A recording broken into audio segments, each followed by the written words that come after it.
Pertanyaan berikutnya Ustadz. Ustadz, gimana cara menghilangkan sifat yang mudah marah? Bagaimana menghilangkan sifat marah? Ya, masyarakat yang madani, masyarakat yang bisa menahan emosi.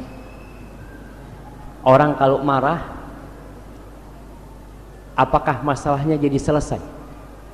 Nggak jadi selesai. Anak ingat dulu pernah memberikan contoh. Kita bicara marah, bicara tari simpul. Nah, antum lihat tali simpul ini. Marah itu seperti badai. Badai itu walaupun sebesar apapun tidak akan membuka tali simpul. Dia akan mematahkan, tapi membuka tali nggak bisa. Begitu pula marah. Bagaimana kita menyelesaikan masalah? Bagaimana tali simpul ini bisa dibuka? Dengan duduk tenang, antum buka pelan-pelan. Antum buka, selesai. Rasul sallallahu alaihi wasallam ketika ada seorang sahabat bertanya, "Ya Rasulullah, ausini, aku minta wasiat kepadamu." Datang kepingin minta wasiat. Apa wasiat dari Rasul sallallahu alaihi wasallam? La taghdab. Kau jangan marah. Subhanallah, jauh-jauh datang wasiatnya cuma jangan marah. Minta, ya Rasulullah tambah lagi.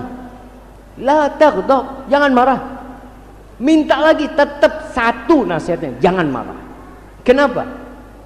Antum kalau lihat perceraian terjadi gara-gara marah. Pembunuhan kadang-kala terjadi gara-gara marah. Anak mukul orang tuanya gara-gara marah. Marah ini tidak menyelesaikan masalah. Dan ingat, marah itu ada beberapa macam. Satu, marah yang dapat pahala. Itu marah karena Allah.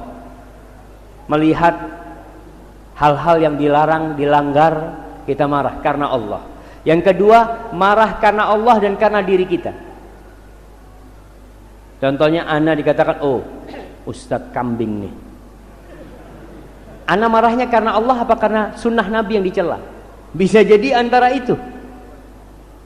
Berarti dia nggak dapat pahala karena marahnya ada unsur nafsu dia. Yang ketiga, marah karena diri sendiri. Ini nggak dapat pahala. Bagaimana untuk membiasakan diri tidak marah? Nabi SAW mengatakan, "Idza ghadiba ahadukum falyaskut." Apabila seseorang sedang marah, diam. Diam. Kenapa suruh diam? Supaya antum nggak menyesal. Orang kalau marah nggak terkontrol lisannya. Kadangkala kebun binatang keluar. Dari mana? Dari mulutnya. Orang sampai heran, masya Allah. Kok jualan di mana, kata dia? Yang mulai kambing, mulai apa macam-macam. Kadangkala yang keluar dari mulutnya, naudzubillah, isi toilet ya.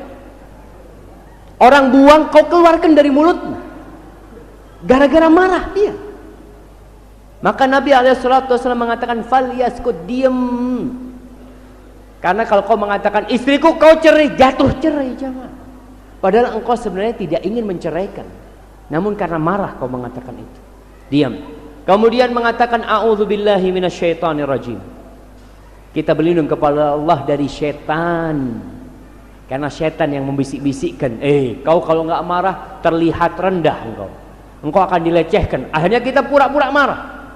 Karena bisikan syaitan. Yang ketiga, kalau kita berdiri, kalau kita marah dalam kondisi berdiri, duduk.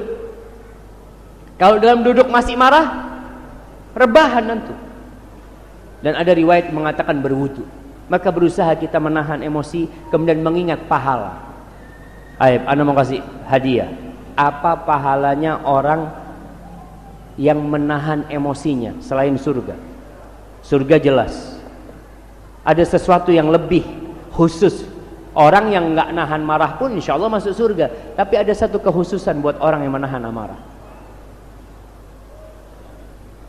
Gimana? Dapat istana. Anda baru dengar. Betul hadisnya itu. Antum baca. Nggak apa-apa kalau antum benar, ana kasih hadiah. Kasih nggak apa-apa. Mudah-mudahan benar dia jamaah ya. Ustadznya kadang-kadang ilmunya terbatas. Nah. Antum, ya, yang keras suaranya. Bisa?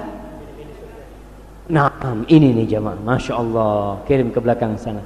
Bisa milih bidadari. Bisa milih. Artinya kalau nanti antum tidak ngahan amarah, antum dikasih aja nih bidadari buat kau. Dilihat, ya Allah, insya Allah semuanya cantik jamaah. Tapi kalau orang disuruh milih, bayangkan. Falyatakhayyar min khairil huril ain. Suruh pilih mana aja. Dan ingat ibu-ibu, ini ada sebuah pesan indah buat ibu-ibu. Kenapa suami atau lelaki yang bisa menahan emosinya itu disuruh milih bidadari? Para ulama menjelaskan pada hakikatnya wanita ini salah satu maksud diciptakannya mereka adalah menyerap emosi suami. Jadi kalau suami marah di luar, ibu jangan marah di rumah.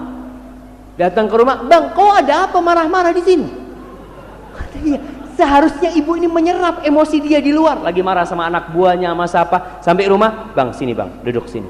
Mau yang panas apa yang hangat? Jangan yang dingin. Barakallahu fikum. Nah.